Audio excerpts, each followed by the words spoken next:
Barang yang paling berharga di dunia ini ialah emas din berlian yang semua orang pasti ingin memilikinya, baik untuk perhiasan maupun untuk ditabung.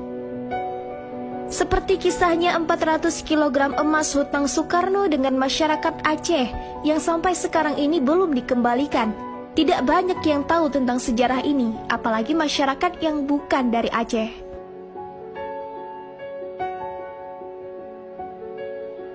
Yang mereka tahu adalah pesawat dan emas di Monas. Lebihnya lagi, mereka hanya mengklaim bahwa Aceh adalah pemberontak dan ganja. Tidak mereka sadari pada lahirnya negara Indonesia dengan adanya Aceh. Emas sebanyak 400 kg yang dipinjam pada masa pemerintahan Presiden Soekarno itu merupakan milik Lebe Ali, seorang pengusaha atau saudagar asal Rempelam, Kecamatan Rikit Gaib, Kabupaten Gayo Lues, Aceh.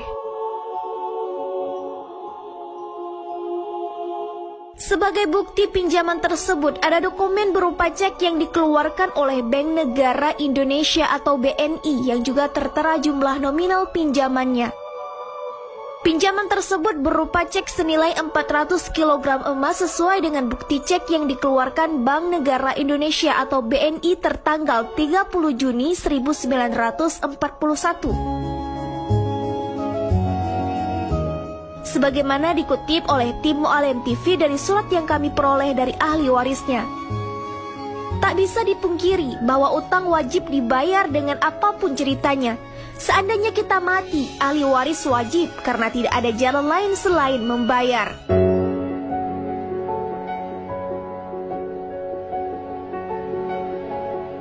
Namun, kalau negara Indonesia pun ingin membayar 400 kg emas itu kepada ahli warisnya, dikali berapa yang karena masa itu jelas harga emas paling 00 rupiah.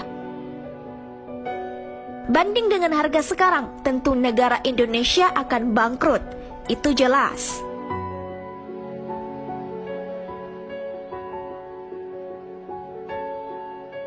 Karenanya, surat hutang antara pemerintah Indonesia dengan masyarakat Aceh bukan saja emas 400 kg saja yang belum dibayar, walaupun negara sudah hampir 80 tahun, ditambah lagi dengan hutang uang yang disurat Aceh.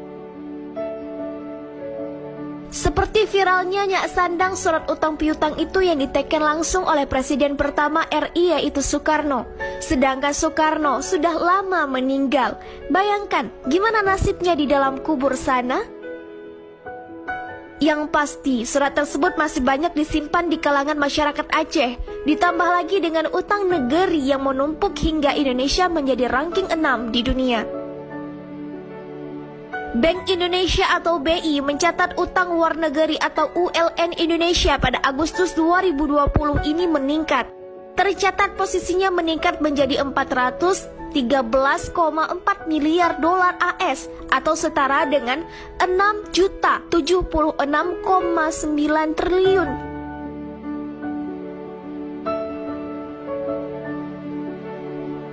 Bank Indonesia atau BI mencatat utang luar negeri atau ULN Indonesia pada Agustus 2020 ini meningkat. Tercatat posisinya meningkat menjadi 413,4 miliar dolar AS atau setara dengan 6.076,9 triliun atau kurs senilai 14.700.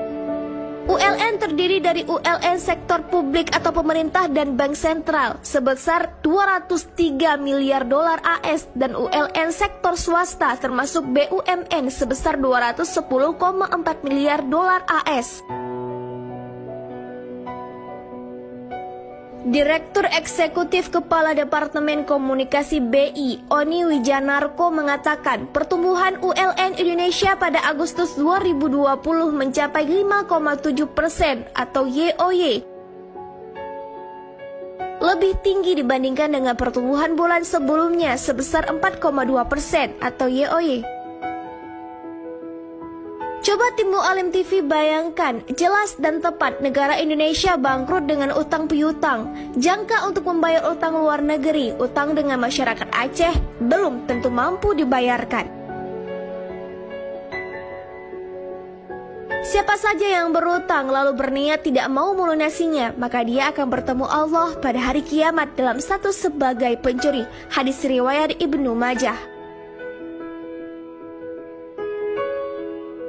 Begitulah sepatah kisah hutang negara Republik Indonesia yang belum dibayar sampai saat ini kepada masyarakat Aceh. Kami Timo Alem TV, sampai jumpa di lain waktu.